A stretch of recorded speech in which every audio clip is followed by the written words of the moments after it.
Star और delta connection के अंदर लाइन और फेज वोल्टेज क्या होते हैं, यही हमारा आज का टॉपिक है जिसके बारे में हम बात करेंगे।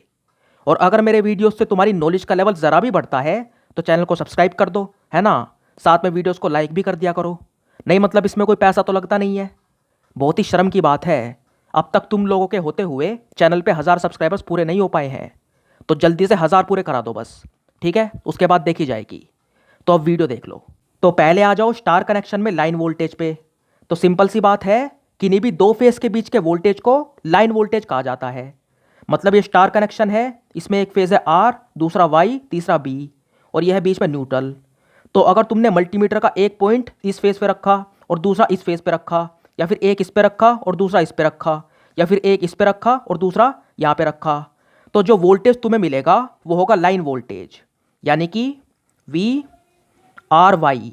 वी आर वाई का मतलब है रेड फेस और येलो फेस के बीच का voltage, equal to V Y B, यानी कि मल्टीमीटर का एक पॉइंट वाई पे और दूसरा बी पे, इक्वल टू है वी आर बी, यानी कि एक पॉइंट आर पे और दूसरा बी पे, इक्वल टू होगा वी एल, यानी कि लाइन वोल्टेज।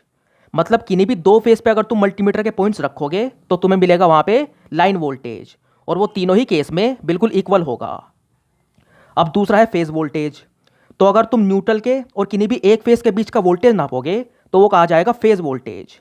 मतलब अगर तुमने आर और एन पे, या फिर एन और वाई पे, या फिर एन और बी पे रखा मल्टीमीटर के पॉइंट्स को, तो जो वोल्टेज तुम्हें वो शो करेगा वो होगा तुम्हारा फेज वोल्टेज, यानी कि V R N is equal to V R Y is equal to V B N is equal to V P H, यानी कि फेज वोल्टेज। अब एक स्टार कनेक्शन के अंदर जो लाइन वोल्टेज है वो हमेशा फेज वोल्टेज से ज़्यादा होता है। और कितना ज़्यादा? √3 गुना ज़्यादा। मतलब यहाँ पे मान लो वी पी एच, यानी कि phase voltage into √3 is equal to होगा वी एल के। मतलब जब तुम √3 की गुना फेज वोल्टेज से करोगे तो जाके तुम्हें मिलेगा लाइन वोल्टेज। √3 की यहाँ पे वैल्यू होती है V P H is into 1.732 is equal to V L, यानी कि जो तुम्हारा लाइन वोल्टेज है वो तुम्हारे फेज वोल्टेज से लगभग 1.25 गुना ज़्यादा होता है। मतलब अगर तुम्हारा फेज वोल्टेज मान लो है 240 वोल्ट, तो इसकी मल्टीप्लाई तुम करोगे 1.732 से, तब तुम्हें जाके मिलेगा लाइन वोल्टेज, जो कि होगा तुम्हारा 415 वोल्ट। ऐसा इस वजह से क्योंकि तुम्हारे न्यूट्रल का वोल्टेज हमेशा 0 वोल्ट पे मेंटेन रहता है, और क्योंकि हम ट्रांसफार्मर का जो न्यूट्रल है उसको ग्राउंड भी करके रखते हैं ताकि इसका वोल्टेज 0 वोल्ट पे ही मेंटेन रह सके। जबकि जो तुम्हारे बाकी के फेज होते हैं इनका वोल्टेज कंटिन्यू चेंज होता रहता है, मतलब कभी पॉजिटिव है कभी नेगेटिव है। तो अगर तुम इसका वोल्टेज मतलब किसी भी एक फेज का वोल्टेज न्यूट्रल के रेस्पेक्ट में नापते हो तो वो तुम्हें मिलेगा 240 वोल्ट, क्योंकि तुम्हारा जो फेज का वोल्टेज है वो कंटिन्यू चेंज हो रहा है और उसकी आरएमएस वैल्यू है 240 वोल्ट। और अगर तुम किन्हीं भी दो फेज के बीच में नापते हो तो यहाँ पे जब एक फेज पॉजिटिव में होगा तो दूसरा होगा नेगेटिव में। क्योंकि अगर तुमने कभी 3 फेज की वेवफॉर्म देखी हो तो उसके अंदर एक फेज तो होता है ऊपर, ठीक है। मतलब इस पॉइंट पे जो तुम्हारा आर फेज है मान लो ऊपर है, जबकि तुम्हारा जो वाई और बी फेज होगा वो ऊपर ना होके लगभग इस पॉइंट पे होगा।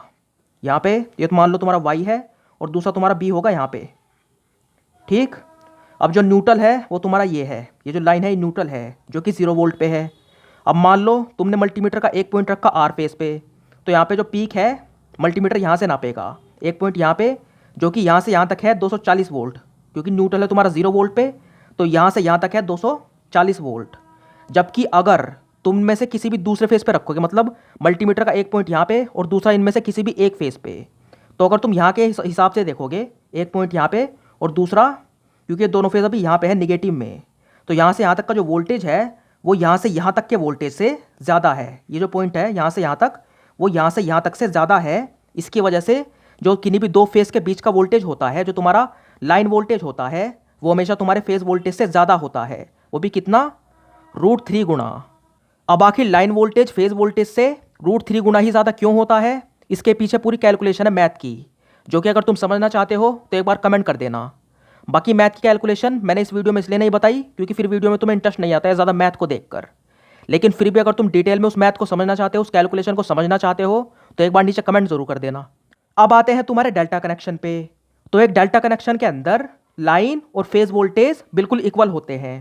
क्यों? क्योंकि इसके अंदर न्यूट्रल है या ही नहीं। इससे पहला जो केस था तुम्हारे स्टार कनेक्शन का, उसके अंदर तुम्हारे पास दो ऑप्शन थे। वोल्टेज को या तो तुम्हारे न्यूट्रल और किसी भी एक फेज के बीच में नाप लो, या फिर किन्हीं भी दो फेज के बीच में नाप लो। इसके अंदर तुम्हारे पास सिर्फ एक ही ऑप्शन है कि तुम वोल्टेज को सिर्फ दोनों फेज के बीच में ही नाप सकते हो।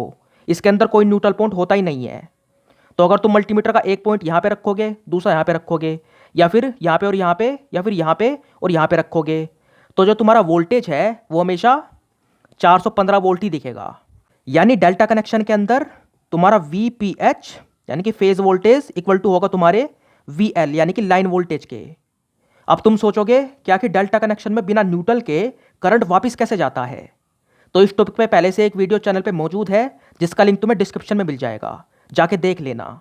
अब इसके अलावा एक और चीज़ होती है जो कि है लाइन करंट और फेज करंट, जिसको हम फिर से किसी और वीडियो में समझेंगे। तब तक के लिए तुम्हें क्या करना है, जल्दी से जल्दी चैनल को सब्सक्राइब कर लेना है। प्लीज़ करा दो जल्दी से 1000 सब्सक्राइबर्स।